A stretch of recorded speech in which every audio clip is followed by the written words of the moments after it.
Você ouve agora Recuperação. Apresentação: José Carlos e equipe.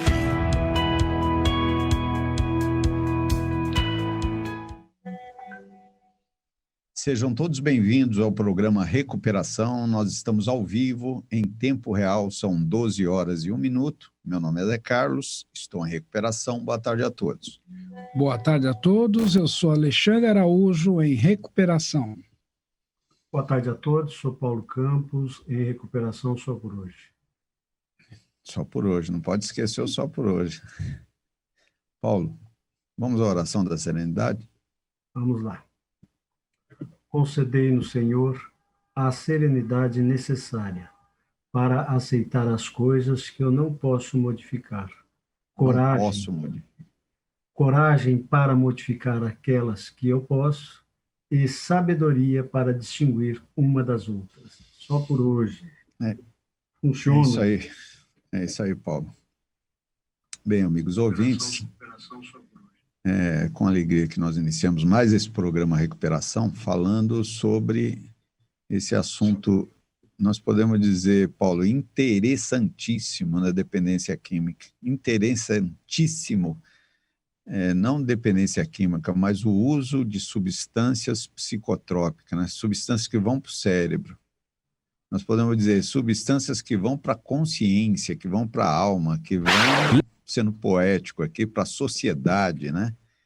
E digno, é um fenômeno maravilhoso se você olhar do ponto de vista assim, bem longe, olhar o que está acontecendo ali. Então, um assunto difícil, um assunto que gera muita dúvida, principalmente quando chega na fase da dependência, que está lá no manualzinho médico e tal, e a gente sabe que é doença porque o cara está dando problema. Que tipo de problema? Vários. Ele está diferente, ele está esquisito, ele está insano, ele está meio bichão, né?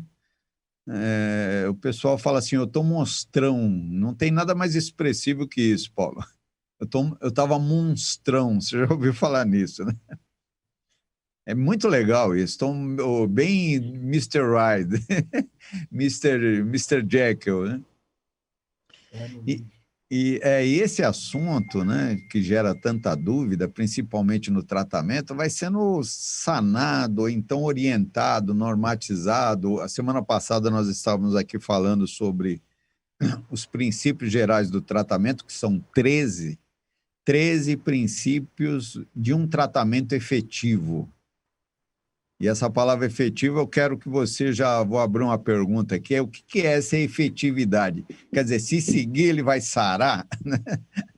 Então, esses 13 princípios que nós estávamos falando, e eu falei, Paulo, não há pressa não, que não adianta que você não vai falar dos 13, e nós conseguimos falar de 3, né?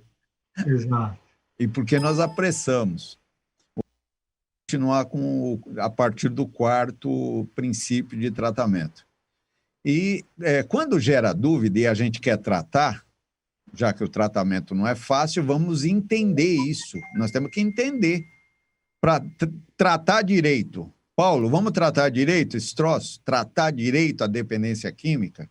Para tratar direito, não é a minha cabeça e nem a do Paulo, mas vamos aqui tentar, nós todos, nós 3 aqui, mais quem está nos escutando, entender esse tratamento efetivo como deveria ser, como deve ser, na real, no ideal e naquilo que temos também, né? Porque não adianta nada também pregar um monte de regras, sendo que nós não estamos aí aparelhados do ponto de vista técnico, do ponto de vista individual, do profissional, do ponto de vista das modalidades, da aplicação de modalidades. Tem que aplicar manejo de contingência. Eu não sei aplicar, quer dizer que eu também, não sabendo aplicar, eu não presto mais? Não é assim, né? Nós temos umas comunidades terapêuticas, clínicas, mas elas não estão boas. Mas quer dizer que vamos jogar tudo fora? Não é assim, né? Então, é todo um jogo de circunstâncias que nós devemos olhar para aquilo com carinho, olhar para o dependente e ver o que é bom, o que não é, o que nós devemos fazer. O filósofo Paulo fala assim, precisa ter experiência clínica. e trabalhar num setting apropriado. Eu gosto de ouvir isso, viu, Paulo? O quarto, vou abrir aqui o manual. Está aqui. Nós paramos no terceiro, né, Paulo? Exatamente. Alexandre, você quer falar alguma coisa? Não, é que já está entrando umas perguntas dos ouvintes, já mal começou o programa, os ouvintes, estou tomando bromazepam, queria saber do curso, então a gente privilegiar as perguntas dos ouvintes aqui, lá pelo meio do programa, eu estou atento aqui na online. O Paulo fez uma crítica ao programa que eu achei muito legal, que muitas vezes a gente fica ansioso aqui, querendo passar muita informação, acaba não passando nada, né, Paulo? Então é devagar, vamos fazer a coisa devagarzinho. Paulo, olha o que o Naida fala no quarto. Vamos começar. O tratamento de um indivíduo, vamos pensar o indivíduo agora bem, algum pezinho já tá, ou outro usando droga todo dia, outro usando só na sexta-feira. O tratamento do indivíduo e o plano de serviço ou serviços devem ser continuamente ou continuadamente avaliados e modificados quando necessário para garantir que o plano atenda às necessidades mutantes da pessoa. Nossa, isso aqui é complexo, hein? Quer que repete? Não, tá. Você está careca de saber, mas para o público entender. Ó. O tratamento de um indivíduo e o plano de serviço deve ser continuamente avaliados e modificados quando necessário para garantir que o plano atenda às necessidades mutantes da pessoa. Terapeuta. Ele evolui, o cara tem que estar de olho. Como é que funciona isso, Paulo?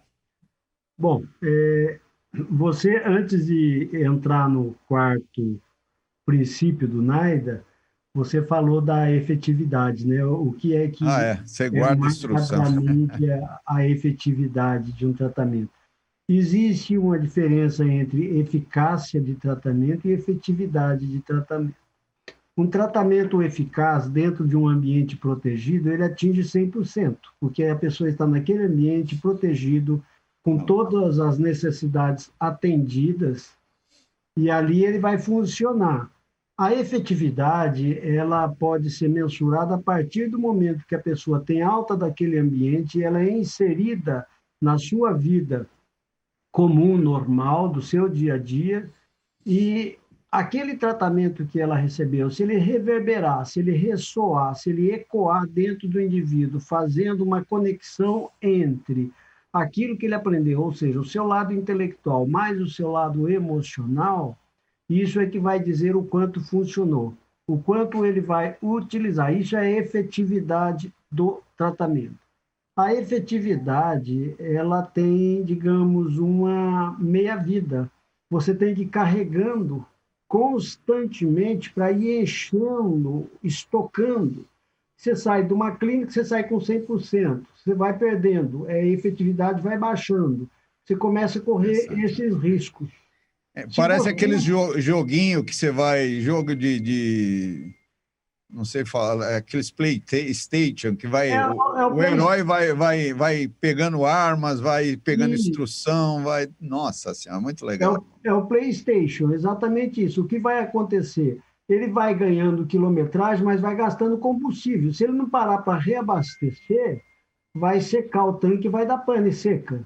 Né? Deixa eu pôr o Alexandre nesse papo aí, Paulo. O negócio é o seguinte, agora mesmo a gente estava conversando aqui em off, eu falei de algumas pessoas que eu atendi essa semana, o cara teve uma resposta maravilhosa, Paulo, na hora, vou fazer isso, vou fazer aquilo, chorando, nos abraçamos e depois 2 retornos e um sumiu mesmo do mapa que você não encontra ele nem pintado de ouro. Então, a questão de protocolo, Alexandre, da gente ter papéis, de ter de fazer internação, para não... O abandono... É porque, assim, eu vejo uma forma hoje muito mais ampla, viu, Paulo? Porque assim, você tem toda uma formação cultural da dependência química, porque quando você fala cultura, você está falando de impressões sociais, impressões da família, impressões de relacionamento, impressões do trabalho, a maneira como você se relaciona, o que você assiste, com quem você conversa. A formação cultural de uma pessoa é o que está ao redor dela. E na dependência química você tem as peculiaridades, porque é aquele discurso do dependente. Todo mundo usa, mas, claro, você só anda com quem usa. Então, a maneira de falar, a maneira de viver é outra. Quando essa pessoa passa por um tratamento e volta para a sociedade, ela tem que se readequar a uma nova cultura. É muito difícil isso. O Naida falou aí da metamorfose, da mudança, porque você imagina, José, você tirar um peixe do aquário e falar, olha, agora você vai ter que viver fora do aquário. Agora você vai ter que aprender a respirar oxigênio. E se não tiver difícil. Protocolos, ou pessoas, lugares, situações que ajudem esse indivíduo nessa forma de cultura, eu penso que vai ser difícil ele caminhar, viu? Paulo, da primeira para a segunda reunião, isso em Narcóticos Anônimos, Alcoólicos Anônimos, Amor Exigente, aí está 70%, 50% dessa efetividade.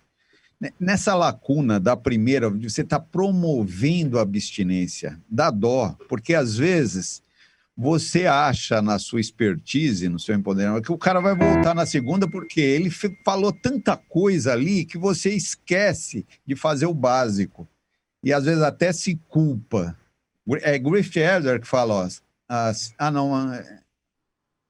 Paula Ramos, né? Sérgio Paulo. A missão de um bom terapeuta é fazer o cara voltar na segunda reunião, é isso, Paulo? Exatamente. É. Meu Deus, mas nós esquecemos disso. Se fala de abandono de tratamento ou falta de aderência e adesão ao tratamento aqui no Brasil, eu não vejo se falar disso. Estudos sobre isso, protocolos, criação. A gente não presta atenção nesse problema gravíssimo. Então, isso tudo que você falou e o que o Alexandre falou, ele é a resposta desse quarto princípio do Naida, que ele diz exatamente isso, que o tratamento ele deve ser constantemente avaliado e modificado de acordo com as necessidades do paciente.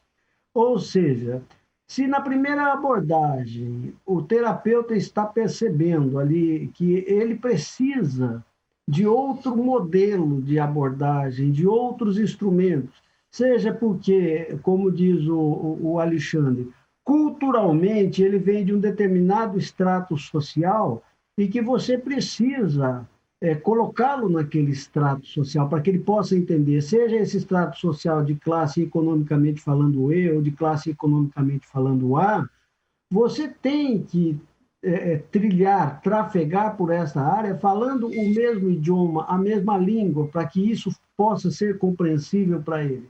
Você, muitas vezes, nesse tratamento, por exemplo, a pessoa vai sofrer modificações dentro do setting de trabalho, dentro do ambiente, dentro de uma clínica. Eu vou contar um caso assim um caso pontual. Uma pessoa deu entrada há muitos anos no centro de tratamento e quando foi feita a anamnese inicial, o médico avaliou tudo, etc., e ele deu entrada por dependência de álcool, alcoolista. Esse paciente é um profissional da medicina, um médico, e ele, obviamente, tinha o quadro de alcoolismo, mas ele tinha uma outra dependência associada, que era a dependência de dolantina. Ele era usuário de medicação controladíssima, né? Não é nem controlada, porque ela fica nas emergências, no pronto-socorro, na farmácia dos hospitais. E o que houve? Foi feita uma anamnese, mas essa anamnese não era completa, porque o paciente acabou escondendo. Então, quando foi de madrugada, essa pessoa entrou num quadro de abstinência aguda pela dolantina.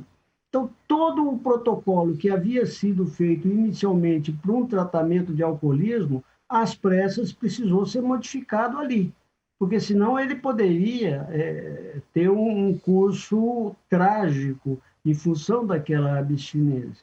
Ele teve convulsões, então imediatamente ele precisou ser retirado daquele setting terapêutico para um setting hospitalar, onde ele pudesse receber todo o tratamento necessário para evitar aquele sofrimento intenso da abstinência de uma substância à base de morfina. Então, o quarto princípio, ele fala também desses casos. Você pode ter um paciente no seu centro de tratamento, por exemplo, e ele está muito tranquilo, mas ele tem uma comorbidade, por exemplo, ele pode ter uma esquizofrenia e ele pode entrar num surto ali naquele ambiente. Como você vai lidar com isto? Há algum profissional com expertise suficiente para uma abordagem efetiva naquele quadro, naquele momento? Você tem outros ambientes que você pode rapidamente transferir esse paciente com segurança para que não haja uma evolução ruim deste quadro? Ô Paulo, posso fazer uma colocação Claro. dentro desse assunto? Alexandre, eu acho muito importante isso. Então, olha como eu vejo, ó. Vamos só pensar com a nossa cabeça, com as informações que a gente tem, e depois refletir sobre elas sem pensar em verdades. Mas veja se é isso, ó. Se reúne em determinado local do céu, São Pedro, mais os avatares, mais tal, para fazer com que o cara vá a tratamento através de crise por meio de crises, não é isso? Porque sozinho ele não vai, não é porque o dia hoje está maravilhoso, ele vai chegar para a vizinha e falar, ó, Dona Maria, estou indo a tratamento. Não é assim. Ele chega com 10 unhas na cabeça, cheio de problema. Você pergunta o que te trouxe aqui, o Alexandre fala, vixe, vixe, nossa senhora, é uma pressão, né? Ora, a vida, a natureza fisgou esse cara com anzol. Ele está preso ali em uma situação. Agora, é uma pena muito grande que ele chegue na frente do Paulo, do José Carlos, do Alexandre, né? E a gente deixe o peixe escapar. E aí é que está o grande drama, porque a grande maioria, mas é uma maioria absurda, depois dessa adesão forçada, não tem aderência ao tratamento. Então, como a gente sabe que o tratamento é multidisciplinar e nós devemos trabalhar em rede, nós temos que ajudar essa rede, porque o Paulo, ele não pode seguir esse cara a vida inteira, ou então durante 5 anos. É impossível isso devido à quantidade. O Alexandre agora, do ponto de vista técnico, eu estou gerenciando 11 pessoas. E ele falou, Zé Carlos, isso é perigoso para você. Falou para mim agora, não foi? Você falou quantos que deve 8. ser o máximo? O máximo, tecnicamente, 8 você pode gerenciar, porque senão você perde o seu controle, porque sua vida é restrita e você tem outras coisas a fazer. Você tem outras coisas para fazer, então você não suporta isso, é estressante. Então você tem que passar a bola para outros, e nós não temos aqui, não sei como é aí nos Estados Unidos, Europa, mas nós não temos uma rede apropriada que, por exemplo, você trabalha numa clínica ou comunidade, saiu dali, o paciente, na maioria das vezes, fica órfão ou não fica? Entendeu? Mas então, Paulo, uma das coisas que eu atribuo isso que o José está falando é efetivamente o preconceito, a discriminação e a segregação. Porque assim, o José mostrou o pacote de biscoito para você, você falou, olha, para quem come isso aí é bom para quem está com problema no intestino. É a mesma coisa quando você está numa reunião de família, o cara fala assim, pô, eu tô com diabetes, logo vem, ó, toma chá de batata, toma chá de não sei da... E para várias doenças crônicas, toda a população comenta, dá um... Agora, mostrava um saco de maconha aí para você ver, mostrava uma garrafa de pinga, fala que você tem problema com álcool e droga numa festa, sabe? O pessoal arregala o olho, fala que o cair é do homem, mas o levantar é de Deus, que você precisa caminhar, que conhece um médico. Então... a sociedade, ela também... Expulsa, mas eu estou falando do aparelhamento. Não, mas então, eu creio que o aparelhamento hoje se passa pela educação da população sobre dependência química como doença. Eu acho que o poder público, as políticas públicas deviam ser direcionadas a uma ampla conscientização, que nem foi feito com o tabagismo, que nem foi feito com o HIV, né? Porque... de alguma forma você saberia onde pedir ajuda, teriam protocolos formados, aceitos, entendeu? E não é só o governo, viu, Paulo? Entre clínicas e Amor Exigente, e Alcoólicos Anônimos e Narcóticos Anônimos, se houvesse um acerto, como é feito, eu sei disso nos Estados Unidos, o paciente não ficaria órfão, porque não é que ele fica órfão, ele se sente livre. E ele vai fazer o quê? Ele vai para a igreja rezar? Não. Então, eu gostaria que você falasse um pouco aí para a gente poder interagir. Quando esse quarto princípio ele pede para que esse tratamento ele deve ser constantemente avaliado e modificado de acordo com as necessidades do paciente, ele está falando, antes de mais nada, que os profissionais, sejam profissionais de consultório, sejam profissionais aconselhadores, sejam profissionais de clínicas, etc., os profissionais, eles precisam ter uma formação adequada, conhecer absolutamente todo o trâmite, toda a sistematização, para saber como encaminhar, para saber quando que o paciente está precisando de uma abordagem diferente, porque esse quarto princípio, ele já está trabalhando com o dependente em tratamento. Então, quando a gente lê esse quarto, nós não estamos falando de alguém que vai buscar, não, é uma pessoa que deu entrada para o tratamento. Quando ele deu entrada para o tratamento, o que o NAIDA está colocando como necessidade? Ora, que este ambiente de tratamento deve possuir a instrumentação necessária, seja em termos de profissionais, em termos de sistemas, etc., para, diante de uma necessidade maior desse paciente, ele possa ser contemplado, atendido com as necessidades básicas. E quando eu faço o trânsito de um modelo que eu estava, por exemplo, com um grupamento X, todo mundo recebia esse modelo, mas um ali precisa de algo a mais do que aquilo. Essa pessoa vai ter que ser atendida. Então, ele fala essencialmente nisso. Agora, se a equipe não tem a formação e a instrumentalização necessária, há que se formar, há que se dar a essa equipe o necessário para contemplar também o paciente. Eu quero só dar um toque, José, que isso é importantíssimo. Que é assim, Paulo, porque fica um debate, porque assim, eu vejo o tratamento, Paulo, extremamente limitado nessas questões, porque muitas necessidades, Paulo, do indivíduo é fora do quadrado de internação. Eu penso que o pessoal de tratamento, José, eles têm uma limitação. O que eles podem fazer? Ver se o cara tem HIV, se ele tem hepatite, fazer uma reunião de codependência, mas as necessidades fora dos muros da clínica, fora dos limites da comunidade, não existem protocolos que assegurem que a pessoa fique no tratamento. E não por carência do tratamento, por limitação. Eles não... Sabe, eu posso engessar a tua perna, agora eu não posso te ajudar a tomar banho em casa, não posso te ajudar a andar para a rua. Então, acho que esses protocolos passam por esse sentido, entendeu? Para nós entendermos a complexidade disso tudo, vou pôr aqui ipsis literis, o que o NAIDA escreve a respeito disso. O NAIDA diz o seguinte, que o paciente pode precisar de combinações variadas de serviços e componentes de tratamento durante o curso da terapia e recuperação, além de aconselhamento e psicoterapia ou psicoterapia, um paciente às vezes pode requerer medicação, outros serviços médicos, terapia familiar, instruções aos pais, reabilitação vocacional, serviços legais, serviços sociais. É fundamental que a abordagem seja apropriada à idade, a gênero, etnia e cultura do indivíduo. Então, veja a complexidade. Complexidade. Né? Então, por isso que isso aqui, ele é baseado exatamente no primeiro princípio, que diz que não existe um único modelo que possa contemplar todos os dependentes ou todos os pacientes.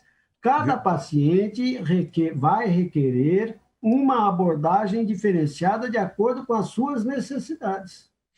Então, Paulo, quando a gente olha esse princípio, né, a gente nota a dificuldade que nós temos de cumprir com esses rituais, porque é um ritual. Ora, como é que você vai aplicar, por exemplo, uma sessão estruturada de terapia comportamental cognitiva que o paciente precisa, vamos dizer 16 sessões, por exemplo, se ele não retorna na primeira ou na segunda, então não vai adiantar nada. Então tudo funciona e nada funciona. Agora, eu, por exemplo, vejo assim, primeira fase, promover a abstinência, fazer o cara parar primeiro. Porque se você não conseguir parar, não adianta você ter sonho nenhum, é aquilo que você falou, é por etapas, gradativo, e ver como que ele evolui e se evolui. Primeiro, Ora, está compulsivo usando todo dia às 6 horas da tarde, vai compulsivo. Você tem que fazer ele parar primeiro. Aí depois vem a doença grave, que é a síndrome de abstinência demorada, né? Que ninguém valoriza. Aí você vai, manutenção da abstinência, aí sim aplicar gradativamente, mas você não pode também, num cara que está saindo de uma cama bem astênico, fraco, e dar uma feijoada para ele, né? Então, precisa de dedicação exclusiva do Paulo para um paciente, observando, tentando gerenciar dando a mão, né? Sendo conduzido e não conduzir, mas até a página 3. Depois você tem que soltar também. Porque se você for carregando ele no colo até passando gelzinho, aí ferrou. A autonomia da pessoa... Aonde você se enfiou, hein, Paulo? A autonomia do paciente, ela deve ser estimulada logo no início. Agora, como você coloca muito claro, e como é muito claro no tratamento da dependência química, o paciente, a primeira abordagem é o acolhimento. Ele vai ter que se sentir extremamente bem acolhido, ele tem que se sentir aceito, ele tem que sentir que o seu profissional é conhecedor de fato do que está falando, ele tem que sentir firmeza naquilo. Essa empatia, esse acolhimento, também não é garantia de que ele volte na próxima. Também é. Também não é garantia. Não, mas tem um detalhe, aí que é fundamental, Paulo, que a gente não pode negligenciar. A pessoa nunca esquece o quanto ela foi ajudada. Ela sempre vai poder estar resgatando isso. Não, é isso, ó. Não, não é em vão, entendeu? Olha, essa semana... Nada, não é em vão. Deixa eu só colocar. Absolutamente nada é em vão. Então, eu vou colocar algo que eu aprendi e que eu nunca esqueço. É uma frase assim, ela não tem tecnicamente, academicamente, nada a ver com tratamento, mas diz o seguinte: fulano de tal, depois que você receber a primeira abordagem com acolhimento, com sensibilização... Nunca mais vai ser o mesmo. Você pode até voltar a beber ou usar droga, mas nunca mais você vai beber ou usar em paz. É você isso. Vai perder o sossego.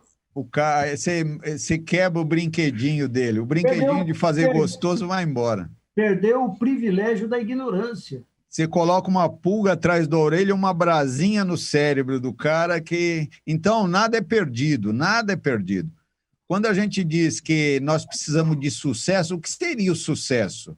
Por isso que eu digo, o tratamento da dependência química é focado no parar para o cara saber do tamanho da doença dele. Depois que ele para, que ele vai saber o que ele tem. Concorda, Paulo? Sem dúvida. E quando ele está na ativa... Ele não é o alcoólico que ainda sofre, ele não é o adicto que ainda sofre, ele não está sofrendo nada, para ele está tudo muito bem. Né? A hora que ele para, com o tempo, né, estudos revelam, por exemplo, que a partir do 24º para o 25º mês, né, claro que a coisa não tem que ser matemática, sempre em torno disso, que a pessoa começa a ter a natureza exata do que estava acontecendo. São 2 anos. Não é brincadeira. Então, nós estamos falando aí nós não entramos na parte do paciente, não entramos. Nós não entramos nos pontos de bloqueio que são digitais, idiosincráticos, né?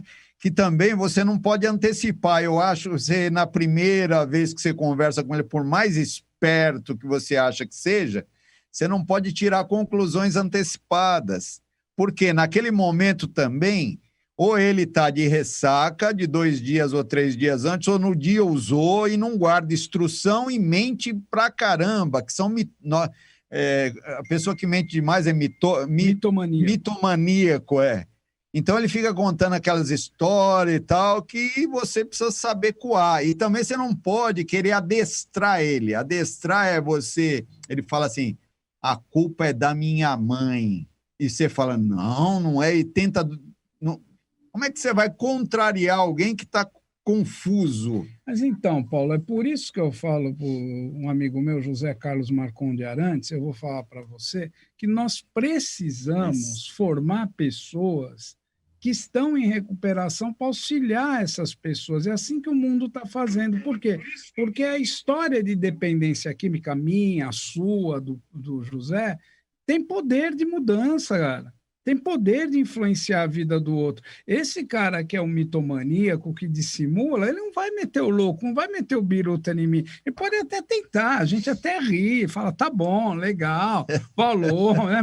Mas, eu lembrei de uma frase consagrada agora: mentiroso não mente para mentiroso, lobo não engana lobo, entendeu? Então, na questão dessa especificidade de dependência química, até dos transtornos mentais, os estudos mostram ao longo dos anos, para ser mais precisos, desde a consagração dos alcoólicos anônimos, que a mútua ajuda efetivamente funciona, que a empatia, você se vê no outro e o outro se vê em você, é uma ferramenta fundamental, viu, José, para que isso caminhe. Então, esses protocolos têm que se formar por isso. Ô, Paulo, nós estamos só no quarto princípio aqui, não vamos ter pressa, não. É muito abrangente, né? É abrangente, mas eu queria, falando dessa efetividade, porque eu acho que o ponto central desse princípio é a questão da efetividade, né? Não da eficácia. Eu tenho um tratamento bom, mas qual é o seu resultado, grosso modo, né? Agora, eu queria fazer uma pergunta para você refletir comigo.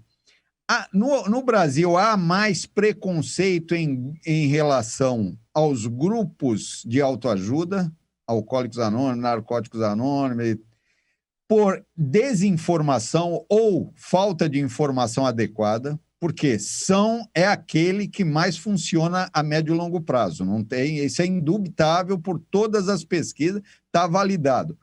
Por que os profissionais, no geral, e os ambientes não encaminham para os grupos de uma forma protocolar? Há preconceito? Quando a gente fala de pré-conceito, né, e conceitos antecipados e que não foram reavaliados, nós estamos falando de desconhecimento, né? Algo que deveria ser, em termos de conhecimento, formalizado. Então, você lembra que na USP começou a se falar em Alcoólicos Anônimos em 2001, 2002, começou a se ter trabalhos a respeito. Na Universidade Federal do Rio Grande do Sul, em 1999, e por aí vai. Eu estou aqui no Nordeste, né? As universidades aqui, ninguém fala em AA, ninguém fala em 12 passos, os profissionais aqui não falam em AA, não falam em 12 passos, diferentemente de São Paulo. Então, há um delay muito grande na questão de informação, e se você comparar o estado de São Paulo, por exemplo, com Nova York, você vai ver que é muito diferente também em termos de conhecimento. Lá fala-se de Alcoólicos Anônimos com uma familiaridade, você encontra as pessoas, são tudo da Irmandade, etc., na rua, de boa, não tem isso, as pessoas se colocam tem uma mídia social aí no Instagram, que é o Sobriety, né? Que é só de pessoas em sobriedade, são todos artistas, pessoas da mídia, consagrados, etc., que se coloca lá, estou há tantos dias, estou há tantos anos, e fala-se, porque há um entendimento muito claro. Eu, como formador de opinião, como cantor, como ator, como uma figura pública, eu me tornei dependente e muitos fãs me seguiram até nas minhas condutas, né? Se eu estou saindo desse inferno, também tenho que ter a responsabilidade de dizer àqueles meus seguidores que eu saí do inferno. Se eles quiserem sair, eles também me sigam. Aqui é diferente, tem globais, por exemplo, que usam drogas, todo mundo sabe, quando ele vai a tratamento, é proibido falar que a pessoa foi a tratamento, não pode. Então, isso vem de quê? De desconhecimento, vem de preconceito, e o que acaba matando, como certa feita eu falei, e ainda hoje eu continuo afirmando, quando perguntam para mim qual é a droga que mais mata, eu falei ignorância, eu desconhecimento. Olha, Paulo, para você ter uma ideia, nós aqui estamos discutindo um conceito de recuperação como uma coisa ampla, né? Como protocolos, políticas públicas, outras necessidades. Mas se você sair perguntando para a grande maioria das pessoas que não conhecem, recuperação de álcool e drogas para eles ainda é pessoas tentando deixar uma vida ruim para ter uma vida melhor, tentando deixar de ser ruim para ser bom, tentando parar com o uso de drogas, né? Então, o conhecimento é extremamente limitado e passa por essa questão do que a gente faz aqui no programa Recuperação, tentar levar informação. Mas é uma pena o desperdício dessa rede disponível de graça, que não precisaria de CAPES, não precisaria dessa rede de equipamento de saúde caro. Lógico que está na cara isso. O tratamento, nós vamos ver, é um processo, não é um evento, então está na cara isso. Mas existem números que diminuem, sim, o custo para o Estado. Políticas públicas, por exemplo, é o que eu estou falando. Cadeia, é o que você está falando. É o que eu estou falando. Existem... Então, Paulo, por exemplo, você falou de Nova York, 2.000 grupos de alcoólicos anônimos. O Brasil é a terceira rede maior do mundo, com 4.700. Olha a diferença. Nos Estados Unidos, 71.000 grupos de alcoólicos anônimos. Então, essa cultura, ela permeia. Permeia por quê? Lá é normal e comum você economizar grana. É economizar. Então, a cidadezinha, eles são autônomos, você sabe disso, né? Você viajou pra caramba. Chega nos Estados Unidos, a cidadezinha é da cidadezinha. Eles tomam conta das coisas dele. Então, adota Alcoólicos Anônimos, põe na rede junto com um trabalho de tratamento e deixa a coisa barata. E força. Aí é que está o grande segredo da coisa. Aqui, nós estamos de um lado lá a recuperação e do outro lado o tratamento. Não, você vê, existem números, Paulo, que eu tenho acompanhado, de trabalho, de mútua ajuda, de pessoas em recuperação dentro dos presídios americanos, né? Em que, quando a pessoa sai, ela já tem toda uma rede para ir para grupo, para morar. Ele já sai abraçado com e eles têm números lá de quanto evitou a reincidência no crime, de quanto diminuiu o número de internação, de quanto o Estado economizou, de quanto o número de overdoses caiu, de suicídio. Então, assim, são números assim que você fala, meu Deus, e o que os caras estão fazendo? Não, estão pegando pessoas em recuperação, profissionais identificam quem é dependente químico no presídio, eles estão num set favorecido, o cara que vai lá abordar ele se beneficia por estar levando uma mensagem, ajuda o outro quando sai, e assim... Então, eu li em algum lugar, eu não gosto de dar números assim sem dar a fonte, mas de cada 3 dependentes, um já entrou em recuperação, não em tratamento, em recuperação, que é bonito. Aqui é de cada 6, um entrou em recuperação, um entrou em tratamento, aderiu e saiu. Quer dizer, nós precisamos de ter mais gente em recuperação. É aquilo que o Faces e Vozes luta, que é a questão de você ter cultura de tratamento, eliminando o estigma, né?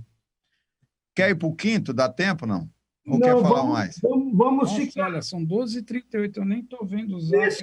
Nesse quarto aqui mesmo, porque essa abordagem, essa sistematização, isso é muito, muito amplo quando se fala a respeito disso, e é importante permanecer nesse ponto aqui, porque o quão importantes são as Irmandades de 12 Passos no mundo e o quanto nós temos aqui disponível no Brasil e subutilizado. Essa semana eu recebi uma pessoa que me foi enviada pela Justiça 2 anos atrás, e agora eu fiz a avaliação final, mandei para o juiz, etc., que a pessoa não está mais usando, etc. Era dentro daquele preconceito social, aquele cara perdido, né? Hoje, fazendo faculdade, medicina, etc., etc., e está muito bem, etc.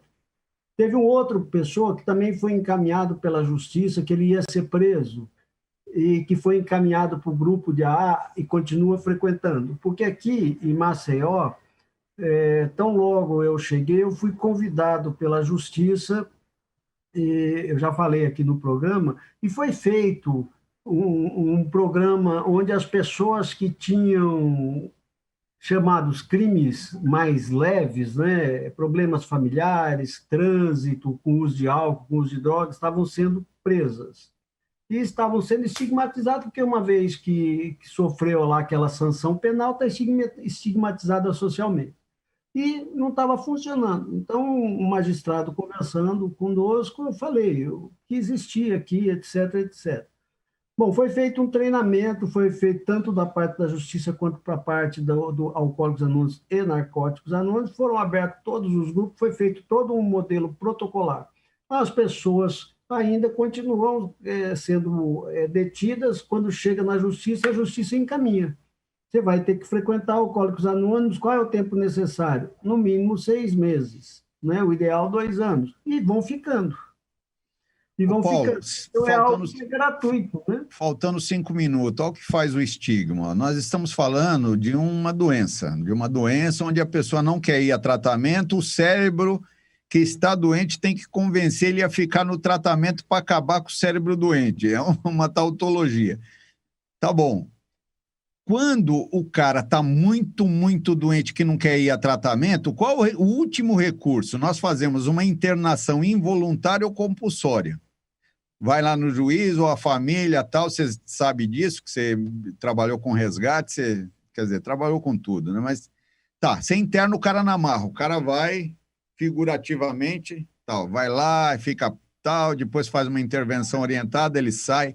Quando sai, ora, a doença é crônica, ele vai ter uma outra doença, vai ter dificuldade por lá de fora, nós não fazemos recuperação involuntária, vê se tem cabimento uma coisa dessa. Aí eu chego para o Paulo e falo, Paulo, vê se você toma vergonha na cara agora, você vai pagar a luz, vai estudar, trabalhar. Quer dizer, isso é uma incoerência de uma falta de bom senso terrível. Parece que ali, quando ele sai da internação da bala de prata, deu um corte e ele se tornou uma nova criatura que não vai ter mais problema, é só ter vergonha na cara. E nós não forçamos. Então, esse modelo de justiça terapêutica e restaurativa que veio dos Estados Unidos e aqui é aceita por alguns, outros não, serve de modelo não só para a justiça, mas para tudo. Para tudo. Olha, o Paulo, faltando 3 minutos, tá, gente? O Paulo que escreveu o livro, Um Elefante... Como é que é, Paulo? Você está com... Um Elefante na Sala? Um Elefante na Sala, que eu fui presenteado. Obrigado, viu, Paulo? E nesse livro, o Paulo fala da importância, que eu sei, da intervenção da psicoeducação, justamente já para cortar isso, né, Paulo? Porque a gente nunca faz a intervenção direta, a gente já começa lá de trás, fazendo sessões de aprendizado, para que depois que haja a internação, a família já comece e esteja preparada para receber o indivíduo quando ele sair. E a justiça terapêutica foi bem lembrada, é uma grande rede, né? É um modelo magnífico, que tem que forçar o cabra na marra. 2 minutos aqui. E depois, Paulo, nós estamos terminando, e eu falei para você, vamos falar do livro qualquer dia lá, tal, depois você fala onde que vende, quanto custa. O Paulo falou, não, eu não estou precisando de grana, tá? O homem está rico. Mas nós precisamos falar do livro, pelo menos capítulo por capítulo, né? São poucos capítulos, eu já dei uma lida no livro. Livro muito bom e tem pontos importantes para a gente focar e tal e discutir, apesar que uma linha daquela ali dá para a gente discorrer tal. Então a palavra é sua aí, se quiser falar do livro, dar um acabamento nesse... Hoje nós só falamos de um princípio. Vamos continuar semana que vem? Vamos continuar, sim. Tá bom. E, inclusive, esse 4º princípio, o livro ele fala dessas necessidades de contemplar as pessoas, né? Como é que nós vamos fazer? Agora, como disse muito bem o Alexandre, quando você já começa num tratamento inicial com a própria família, isso é muito importante. Freud já falou isso há 100 e tantos anos atrás. Ele dizia assim, o dependente, que na época não falava dependência, né? O viciado, quando ele desponta no meio familiar, ele está denunciando o mau funcionamento deste meio. E quando ele retorna para esse meio após um tratamento, ele pode ser recontaminado se esse meio não for trabalhado, não for limpo, não for tratado. Então, a família, ela precisa, ao mesmo tempo... Então, eu, por exemplo, encaminho muitas pessoas para centros de tratamento, mas não sem antes tratar da família que vai recebê-los depois. Gente, Paulão, muito obrigado pelo presente, vou guardar com muito carinho. Um abraço para você, imagino que você esteja aí no Nordeste no maior frio, uma hora dessa. Um prazer, amigo, obrigado, ouvinte da Rádio Boa Nova e da TV Mundo Maior pela audiência. Um bom final de semana a todos. Ô Paulo, nas nossas perguntas, né, nos nossos comentários aí do programa, se você quiser responder, eu tenho respondido algumas vezes, se você acessa lá, vê as perguntas que você quer responder, ajuda a gente aí. Tá certo. Bom, nós Nós estamos terminando o nosso programa, agradecemos aí a audiência, vocês nos prestigiarem e nos suportarem aqui no nosso bate-papo, interagir com a gente. 24 horas de paz, serenidade e sobriedade a todos. Abraço a todos. Tchau, tchau. Você ouviu Recuperação.